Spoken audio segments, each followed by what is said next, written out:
wabarakatuh. Selamat pagi semua. Kami dari kelompok 6 kelas 12 D ingin memperkenalkan diri. Saya Asmi Abdurrahman Kafi, absen 7. Saya Faisal Mahindra, absen 10. Saya Muhammad Rais Fatali, absen 20. Saya Rafina Jalsia Bella, nomor absen 31. Saya Septi Widyasuti, nomor absen 33.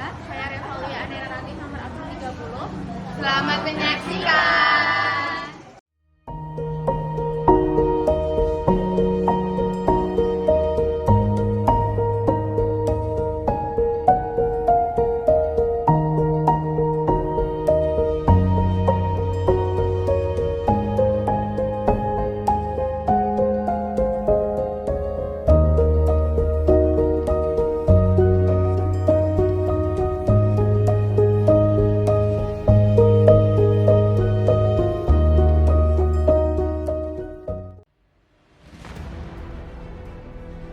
Bentuk Kabinet Reformasi Pembangunan.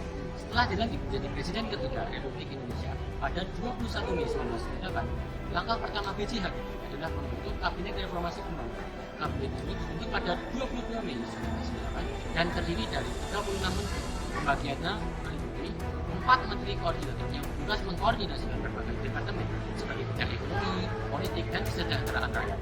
20 menteri yang memimpin departemen untuk mengelola berbagai sektor pemerintahan seperti pendidikan, keuangan, dan perdagangan. 12 menteri negara dengan tugas tertentu seperti penanganan masalah buruh, pemberdayaan perempuan, dan reformasi hukum. Kabinet ini bukan hanya sekedar simbol. Nama Kabinet Reformasi Pembangunan mencerminkan semangat Habibie untuk membawa perubahan besar di tengah masyarakat. Setiap anggota kabinet ini dengan hati-hati untuk memastikan mereka dapat menjalankan agenda reformasi dengan cepat dan efektif. Kabinet ini menjadi ujung tombak perubahan di bidang ekonomi, politik, dan sosial.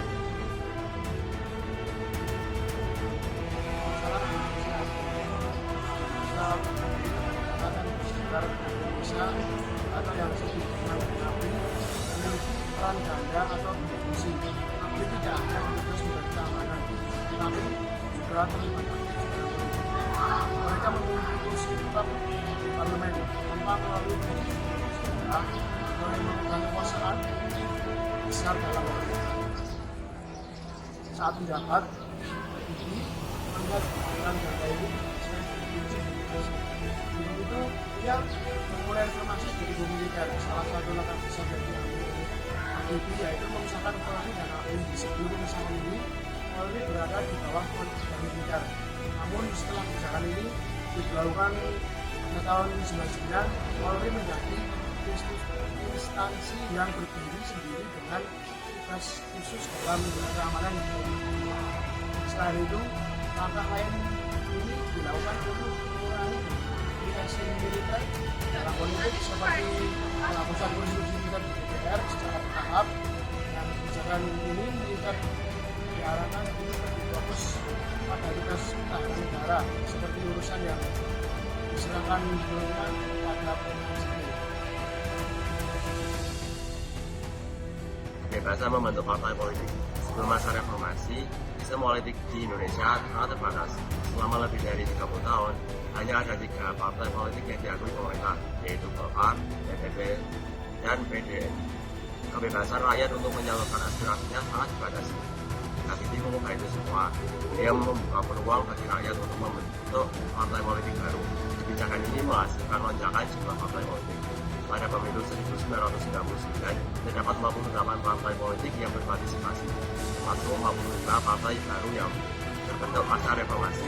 Langkah ini menjadi simbol dari kebangkitan demokrasi di Indonesia, di mana rakyat akhirnya memiliki lebih banyak pilihan untuk menentukan masa depan politik mereka. Ada pencabutan larangan serikat buruh independen. Selain memberi kebebasan politik, Habibie juga memberi perhatian besar kepada hak-hak buruh. Di masa Orde Baru, serikat buruh berada di bawah kontrol ketat pemerintah sehingga tidak benar-benar mewakili kepentingan pekerja. Pembentukan serikat buruh independen ini sangat dibatasi. Habibie mencabut larangan ini. Dengan pencabutan tersebut, para buruh dapat membentuk serikat-serikat independen yang benar-benar memperjuangkan hak-hak mereka. Langkah ini tidak hanya memperkuat posisi buruh di tempat kerja, tetapi juga memberikan mereka suara yang lebih besar dalam menyalurkan tuntutan terkait upah, kondisi kerja, dan perlindungan tenaga kerja. Berlakuan otonomi daerah. Indonesia selama masa Orde Baru memiliki sistem pemerintahan yang sangat pusat. Semua keputusan penting diambil oleh pemerintah pusat, sedangkan daerah hanya sebagai pelaksana. Hal ini menciptakan ketimpangan pembangunan antara pusat dan daerah yang akhirnya memicu berbagai konflik yang masuk ancaman disintegrasi. Habibie membawa perubahan besar dengan memperlakukan kebijakan otonomi daerah melalui ketetapan MPR nomor 15 garis miring MPR garis miring 1998. Pemerintah diberi kewenangan besar untuk mengelola usaha mereka sendiri. Kebijakan ini juga mencakup desentralisasi keuangan, di mana daerah mendapatkan porsi yang lebih besar dari pendapatan lokal untuk membiayai pembangunan lokal. Dengan kebijakan ini diharapkan daerah-daerah dapat berkembang sesuai dengan program masing-masing tanpa terlalu bergantung pada pusat. Saat Pemilu 1999. Pemilu 1999 adalah salah satu pencapaian besar masa pemerintahan ini. Pemilu ini dianggap sebagai pemilu paling demokratis sejak era Orde Baru. Dengan partisipasi 48 partai politik, pemilu ini memberikan rakyat kebebasan yang belum pernah dirasakan sebelumnya. Pemilu ini tidak hanya menjadi ajang bagi rakyat untuk menyalurkan aspirasi mereka, tetapi juga menunjukkan bahwa Indonesia mampu menjalankan sistem demokrasi yang lebih terbuka dan transparan. Hasil pemilu ini menjadi awal dari sistem politik yang lebih partisipatif di Indonesia. Mendung Timur Timur. Salah satu langkah paling kontroversial di masa Habibie adalah menyelesaikan masalah Timur Timur. Sejak 1975, Timur Timur menjadi bagian dari Indonesia. Namun konflik dan ketegangan terus terjadi.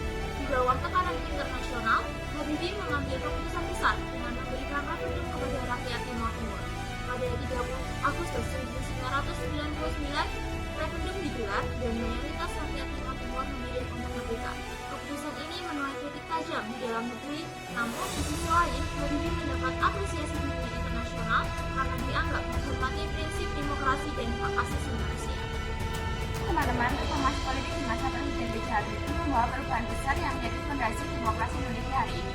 Langkah-langkah seperti pembentukan kabinet reformasi, penghapusan divisi ABRI, kebebasan membentuk partai, hingga pemilu demokratis pertama dan ternyata dari keberanian beliau dalam tantangan besar di masa sulit. Meskipun singkat, kepemimpinan Habibie menunjukkan kepada kita bahwa reformasi sejati bisa dimulai dengan keberanian dan visi yang jelas. Semoga cerita ini menginspirasi kita semua untuk terus menjaga demokrasi yang telah diperjuangkan dengan susah payah.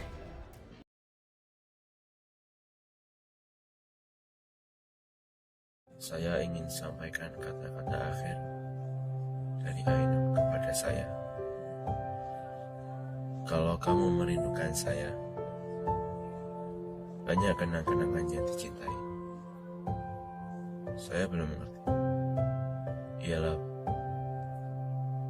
dalam bentuk foto-foto yang kamu buat sejak kita bertemu.